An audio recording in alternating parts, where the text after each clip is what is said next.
Selamat pagi teman-teman, kami dari kelompok 1 yang beranggotakan Bosco Sembiring, Felix Manbutar-Butar, Marlina Sinaga, dan Mesianti Simanjuntak. Kami di sini akan menjelaskan tentang materi persamaan sin Gordon. Di sini kami akan menjelaskannya untuk memenuhi proyek persamaan diferensial parsial. Baiklah, yang selanjutnya itu ada persamaan sin Gordon. Apa itu persamaan sin Gordon? Persamaan sin Gordon. Persamaan sin Gordon adalah hiperbolik nonlinear persamaan diferensial parsial dalam dimensi 1+1 yang melibatkan operator D'Alembert dan sinus dari fungsi yang tidak diketahui. Ini awalnya diperkenalkan oleh Edmond Boole tahun 1862 selama studi permukaan kelengkungan negatif konstan sebagai persamaan Gauss-Codazzi untuk permukaan kelengkungan -1 dalam ruang dimensi 3, dan ditemukan kembali oleh Frenkel dan Kontrova tahun 1939 dalam studi mereka tentang dislokasi kristal yang dikenal sebagai model Frenkel-Kontrova. Persamaan ini menarik banyak perhatian pada tahun 1970-an karena adanya soliton solusi. Persamaan sin Gordon adalah UXT plus minus sinus U ditambah eta sin setengah U sama dengan 0, di mana VTT dan UXX adalah turunan parsial. Persamaan yang disebut persamaan sinus Gordon ganda diberikan oleh VTT dikurang VXX tambah sinus V sama dengan 0. Maka saya lanjutkan, persamaan dapat diubah dengan mendefinisikan epsilon kongruen 1/2 dikali X kurang T, kemudian eta kongruen 1/2 X tambah T, dan kemudian dengan aturan lantai turunan parsial X sama dengan turunan epsilon per turunan X dikali turunan parsial epsilon ditambah turunan turunan eta per turunan X dikali turunan parsial dari eta sama dengan setengah dikali turunan parsial epsilon ditambah turunan parsial eta, dan turunan parsial dari T sama dengan turunan epsilon per turunan T dikali turunan epsilon, turunan parsial epsilon ditambah turunan eta per turunan T dikali turunan parsial eta sama dengan setengah dikali turunan parsial eta kurang turunan parsial epsilon. Maka dapat do kuadrat V per do X kuadrat sama dengan 1/4 dikali turunan parsial epsilon ditambah turunan parsial eta dikali turunan parsial turunan V per turunan epsilon ditambah turunan V per turunan eta sama dengan 1/4 dikali turunan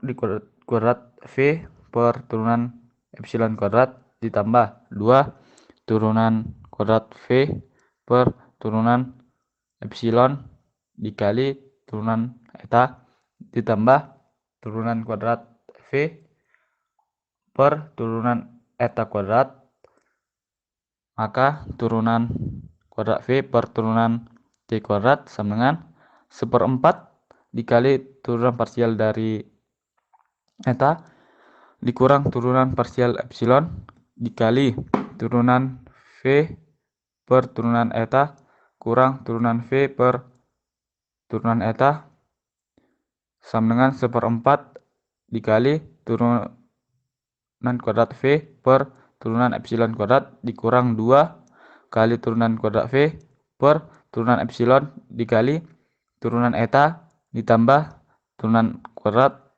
V per turunan eta kuadrat. Maka V epsilon eta sama dengan sin V. Solusi lain untuk persamaan sinus Gordon diberikan dengan membuat substitusi di mana Z sama dengan epsilon eta merupakan persamaan diferensial biasa V epsilon eta, sama dengan F Z. Z F turunan kedua ditambah F turunan pertama sama dengan sin F.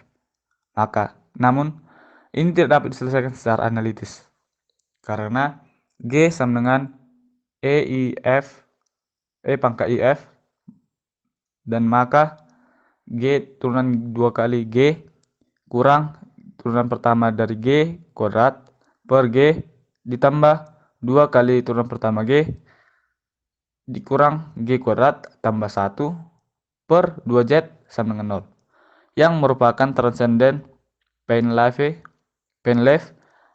ketiga. Sementara persamaan tidak dapat diselesaikan secara umum.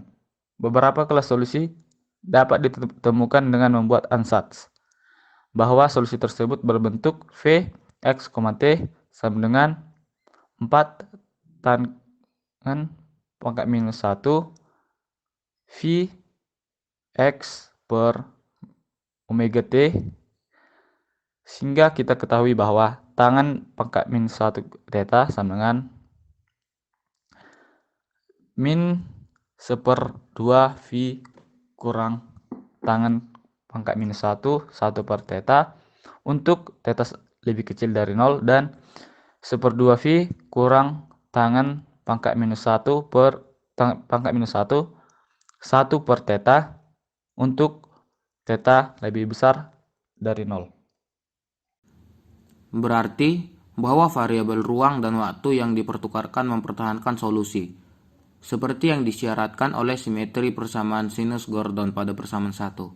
Meskipun alasan untuk faktor 4 tidak sepenuhnya jelas, kita masukkan ansatz ke persamaan sin Gordon pada persamaan 1, kemudian memberikan persamaan omega kuadrat per himpunan kosong dikali himpunan kosong XX ditambah himpunan kosong kuadrat per omega dikali omega TT sama dengan dalam kurung omega kuadrat ditambah 2 omega kuadrat X dikurang omega TT ditambah dalam kurung min himpunan kosong kuadrat ditambah 2 himpunan kosong kuadrat X dikurang himpunan kosong XX. Bentuk akhir dari persamaan sin Gordon dengan pemisahan di atas adalah himpunan kosong X sama dengan min K kuadrat himpunan kosong pangkat 3 ditambah M himpunan kosong ditambah N kuadrat dan omega T sama dengan K kuadrat omega pangkat 3 ditambah akar dari M kuadrat dikurang 1 dikali omega dikurang N kuadrat. Solusi tunggal diperoleh dengan mengambil K sama dengan N sama dengan 0 dan M lebih besar dari 1. Dalam hal ini persamaan memiliki solusi himpunan kosong X sama dengan E di pangkat M dikali X. Omega T sama dengan E pangkat T akar M kuadrat dikurang 1. Dimasukkan ke persamaan sehingga menjadi V sama dengan 4 tan pangkat min 1 dalam kurung E pangkat MX per E pangkat T akar dari M kuadrat dikurang 1 sama dengan 4 tan pangkat min 1 buka kurung kurawal XP buka kurung persegi M dalam kurung biasa X dikurang akar dari M kuadrat dikurang 1 per M T tutup kurung persegi tutup kurung kurawal sama dengan 4 tan pangkat min 1 buka kurung persegi XP dalam kurung biasa X dikurang beta T per akar dari 1 dikurang beta kuadrat tutup kurung persegi. di mana beta telah didefinisikan sebagai B ekuif akar M kuadrat dikurang 1 per M.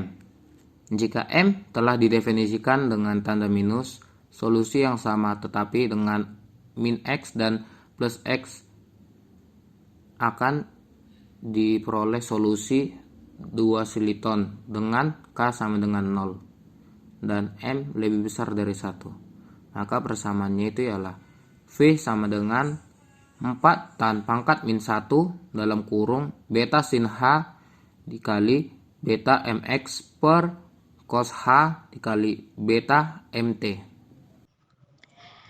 Maka untuk solusi akhir untuk K tidak sama dengan 0, N sama dengan 0, M kuadrat lebih kecil dari 1 adalah V sama dengan min 4 tan min 1 M per akar 1 dikurang M kuadrat dikali sin akar 1 dikurang M kuadrat T per cos MX. Selanjutnya, dari video ini bentuk simulasi untuk sin garden. Kita lihat di sini untuk sin garden ini kita menggunakannya motivasinya dari bendulan. Jadi kita lihat di sini bahwa kawat yang di atas bendulan ini itu adalah kawat ulir, yang artinya jika bendulan digoyangkan pasti akan mempengaruhi pergerakan bendulan kedua, ketiga, keempat, dan seterusnya. Kita lihat di sini yang menariknya, jika pergerakannya cukup besar dari bendulan ini, jika bendulan pertama ditarik dengan tarikan yang besar, maka bendulan satu, bendulan kedua, bendulan ketiga, dan seterusnya akan mengikuti besar gaya gelombang yang dihasilkan dari bendulan yang pertama. Dan bentuk gelombangnya pun semakin besar dan cukup menarik untuk dipraktekkan. Sekian penjelasan dari kami. Jika ada kesalahan kata dan pengucapan yang kami katakan, kami ucapkan mohon maaf atas kesalahannya dan kami akan memperbaikinya di kemudian hari. Sekian dan terima kasih. Selamat pagi.